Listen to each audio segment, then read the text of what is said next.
Assalamualaikum warahmatullahi wabarakatuh. Apa kabar sob? Semoga semua dalam keadaan sehat walafiat, tanpa kurang suatu apa, dilancarkan semua rezekinya dan sukses selalu.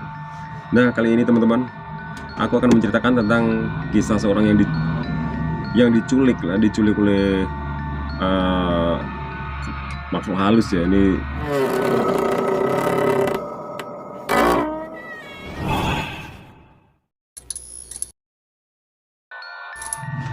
ngomong-ngomong masalah kuntilanak atau hantu itu memang beragam ya teman-teman.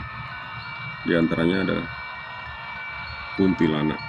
Nah, salah satu hal yang kadang kita tidak sadari bahwa di alam kita itu banyak sekali. Jadi kejadian ini dialami oleh si Tono. Sore itu Tono baru saja makan rujak lah sama keluarganya lah.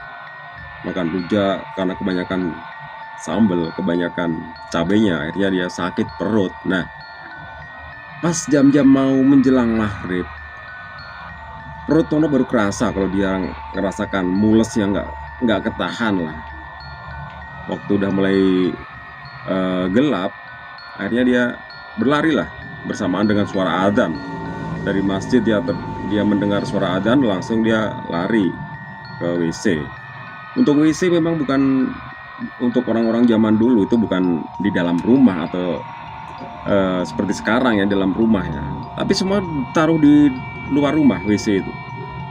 Kadang ada yang di bawah pohon besar, kadang ada yang cuman di atas lokan kasih bambu gitu, jadi udah jadi WC lah.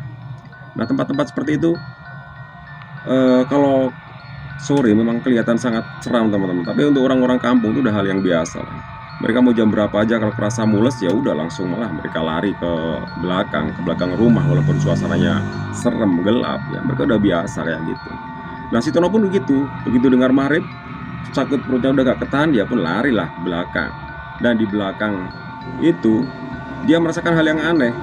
Baru mau buka celana, tahu-tahu dia udah berada seperti di sebuah rumah yang dia sendiri heran karena selama ini itu adalah WC, bukan rumah seperti yang dia lihat sekarang.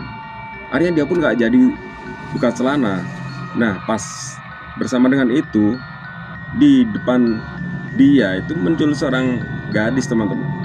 Seorang gadis yang cantik.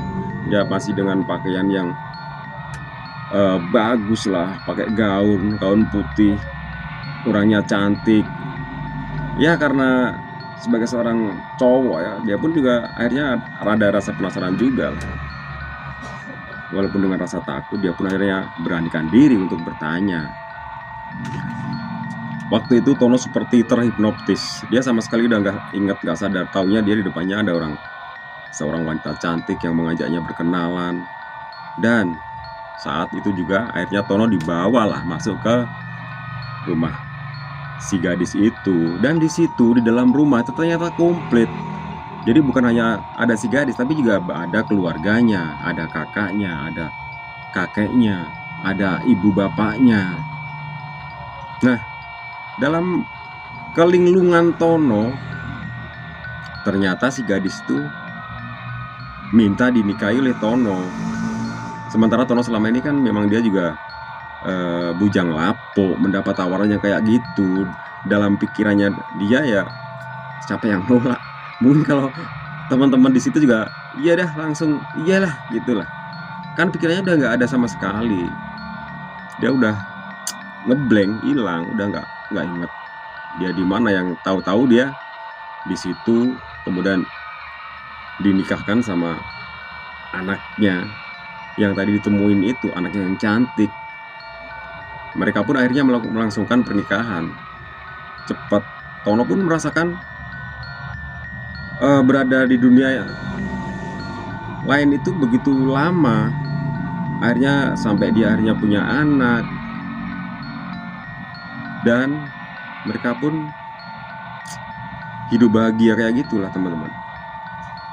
Jadi Tono merasakan bahwa dia itu udah kayak sudah hidup lama di tempat itu lah, udah hidup lama di tempat itu bersama keluarganya yang baru itu bertahun-tahun rasanya, bahkan dia sampai punya anak segala kan. Nah, sementara yang di rumah itu bingung karena Tono yang katanya pamitnya mau berak ternyata tidak kunjung datang, tidak pulang-pulang. Pada sementara hari sudah mulai gelap. Nah, disitulah akhirnya keluarganya pun mencarilah. Mereka mencari ke WC, ternyata tidak ada. Jadi setelah sekian jam, akhirnya keluarganya pun berusaha untuk menghubungi tetangga-tetangganya, minta bantuan, ikut mencari keberadaan si Tono ini. Malam itu semua keluarga Tono bergerak semua, tetangganya, bahkan mereka akhirnya memanggil beberapa orang pintar yang disuruh untuk membantu mencari Tono yang hilang.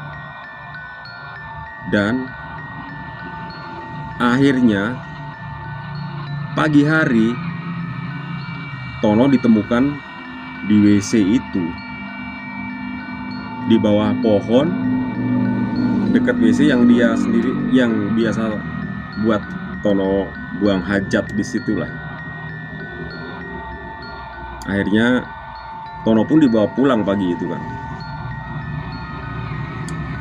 Ketika dibangunkan oleh orang-orang pintar, barulah Tono bercerita kalau dia di sana sudah punya anak, sudah menikah, sudah punya anak, dan dia kaget kenapa sekarang udah balik lagi ke rumah dia, sementara dia udah merasakan bertahun-tahun di tempat ia bersama istrinya yang nikahin kemarin. Akhirnya Tono berceritalah kepada keluarganya bahwa sore itu dia ketemu cewek pas di WC itu, dan bercerita mereka menikah, kemudian punya anak dan hidup di dunia mereka.